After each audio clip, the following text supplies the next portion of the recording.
Une jeune fille a osé défier les forces invisibles. Pour sauver l'homme qu'elle aimait plus que tout, elle a vendu son âme au diable lui-même. Mais les pactes avec les ténèbres ne se brisent pas facilement. Ils rongent, ils hantent, ils détruisent. Bienvenue dans l'histoire tragique de Samantha, une tale de sacrifices, de regrets et de pertes infinies qui vous serrera le cœur et vous laissera sans voix. Samantha était une jeune fille de 16 ans, aux yeux noirs comme la nuit africaine et aux cheveux tressés en nattes serrées qui dansaient au rythme de ses pas rapides sur les chemins poussiéreux de Koudougou. Ce village, niché entre des collines arides et des champs de mil ondulants, était son monde entier. Chaque matin, elle se levait avant l'aube aidant sa mère à préparer les mangues juteuses qu'elle vendait au marché local.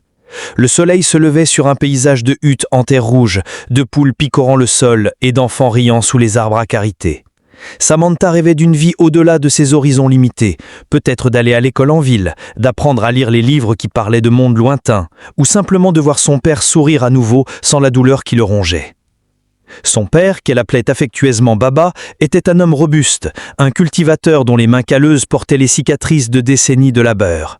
Il avait toujours été son pilier, son conteur d'histoire. Le soir, assis sous le grand baobab au centre du village, il lui racontait des légendes anciennes.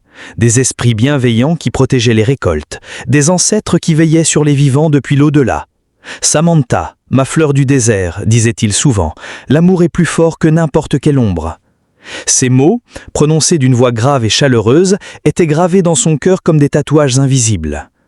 Mais tout changea un jour fatidique. C'était une saison sèche particulièrement cruelle, où la poussière envahissait l'air comme un voile de deuil. Baba rentra des champs plus tôt que d'habitude, le front perlé de sueur, le corps tremblant.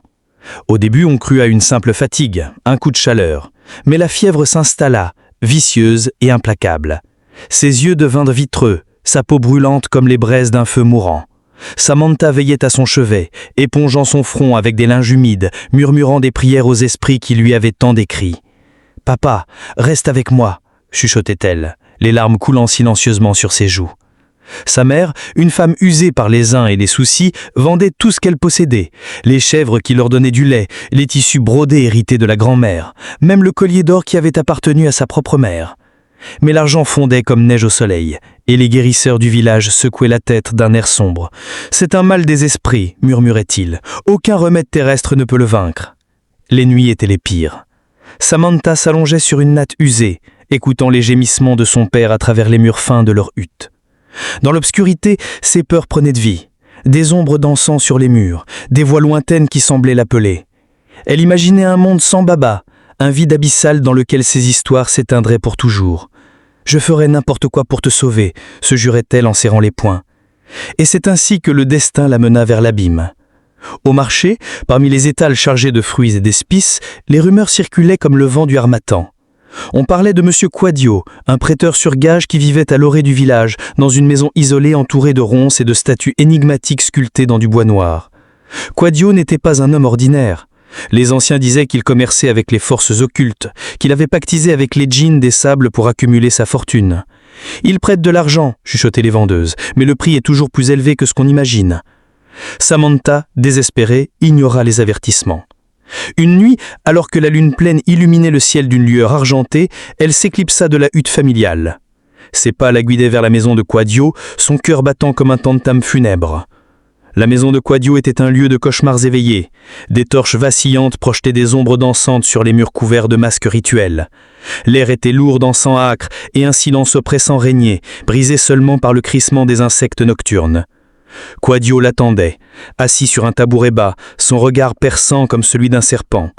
Il était grand, maigre, avec une peau ridée comme du cuir ancien, et un sourire qui n'atteignait pas ses yeux. « Que vient faire une enfant comme toi dans ma demeure ?» demanda-t-il d'une voix rauque comme un murmure venu des profondeurs de la terre.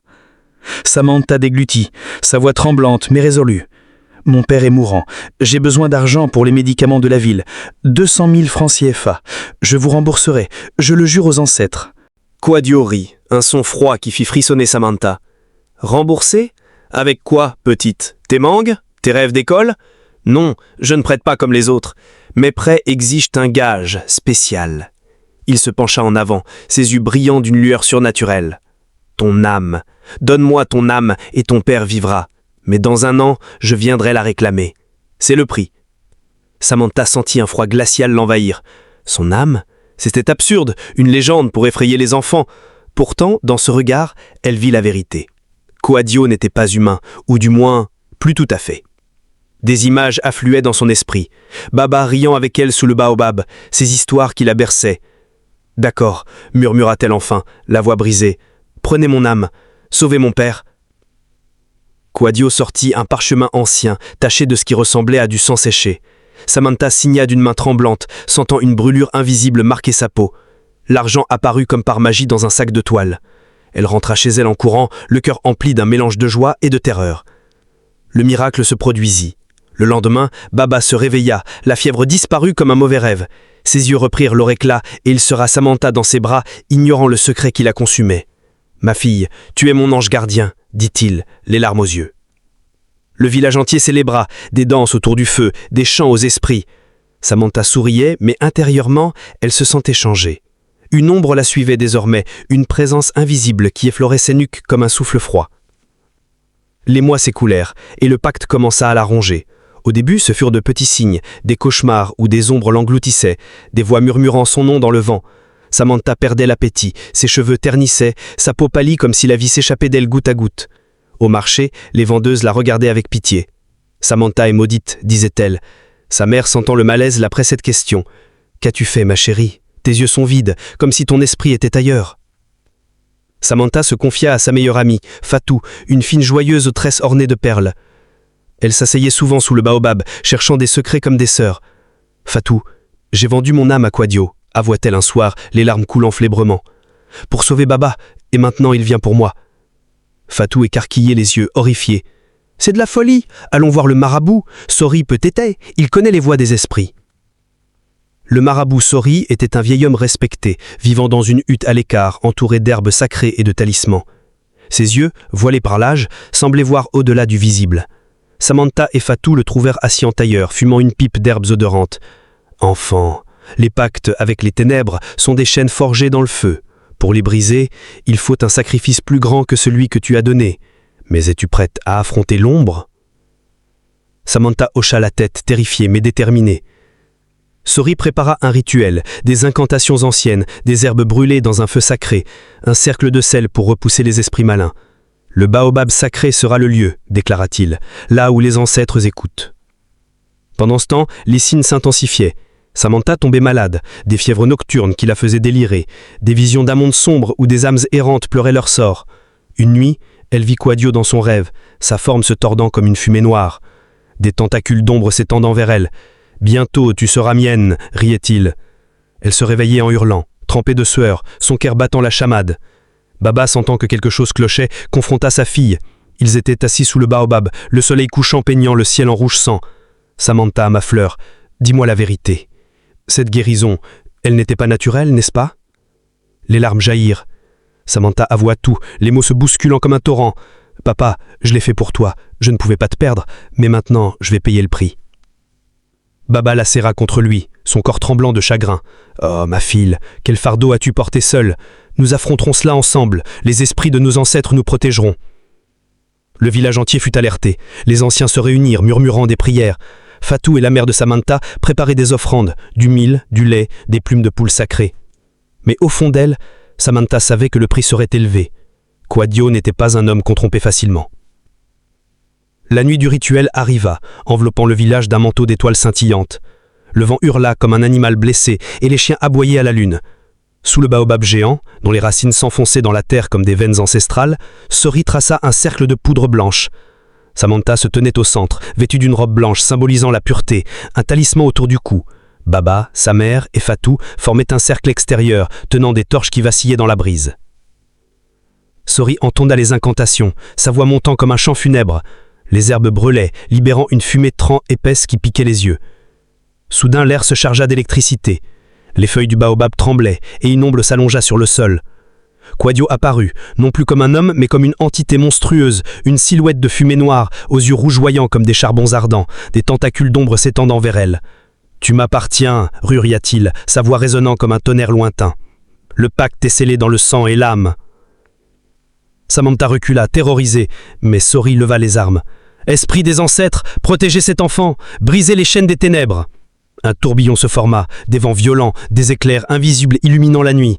Samantha sentit une force la tirer vers Quadio, comme si son âme était aspirée dans un vide abyssal. Des visions affluaient, son enfance avec Baba, les rires au marché, les histoires sous le baobab. « Je ne te crains plus », hurla-t-elle enfin, puisant dans son amour une force inattendue. Mais Quadio était puissant. Il s'avança, ses tentacules enveloppant Samantha. Baba, voyant sa fille en danger, s'interposa. « Prends-moi à sa place !» cria-t-il, sa voix brisée par l'émotion. « Je suis innocent, c'est moi qui aurais dû mourir. » Quadio rit, un son glaçant. « Ton âme est faible, vieil homme, mais je l'accepte comme paiement partiel. » Dans un geste désespéré, Baba se jeta sur l'ombre, offrant son esprit comme bouclier. Une lumière aveuglante jaillit, un cri déchirant emplit l'air. Quadio hurla, de rage, repoussé par le sacrifice pur de Baba. Les ancêtres répondirent, des formes luminescentes apparurent autour du baobab, repoussant les ténèbres. Quand la tempête s'apaisa, Samantha s'effondra, épuisée. Le pacte était brisé, mais à quel coût? Baba gisait immobile, son corps vidé de vie, un sourire paisible sur les lèvres. « Papa !» sanglota-t-elle, le serrant contre elle. « Non, pas toi, pas pour moi !» Sa mère pleurait silencieusement, Fatou la soutenait. Sori posa une main ridée sur l'épaule de Samantha. « Ton père a choisi, enfant. Son amour t'a libéré. Les esprits l'ont accueilli comme un héros ?» Les jours suivants furent un brouillard de chagrin. Le village enterra Baba sous le baobab, là où ses histoires prendraient racine pour l'éternité. Samantha erra comme une ombre, hantée par les souvenirs. « J'aurais dû mourir à sa place », murmura-t-elle au vent. Sa mère brisée s'éteignait loinment, rongée par la perte. Fatou essayait de la consoler, mais les mots étaient vains. Des années passèrent et Samantha changea. Elle quitta le village, hantée par les souvenirs, pour fonder une petite clinique en ville. Elle soignait les malades, utilisant l'héritage spirituel de Baba pour aider les autres. Mais chaque nuit, elle revoyait le rituel, entendait le cri de Quadio, sentait les bras de son père. « Ton amour est plus fort que n'importe quelle ombre », se rappelait-elle, les larmes coulant. Pourtant, la tragédie ne s'arrêta pas là. Samantha, marquée par le pacte, ne trouva jamais la paix. Ses rêves étaient peuplés d'ombres, et elle mourut jeune, seule, emportée par une fièvre mystérieuse, un écho du mal qui avait tout commencé.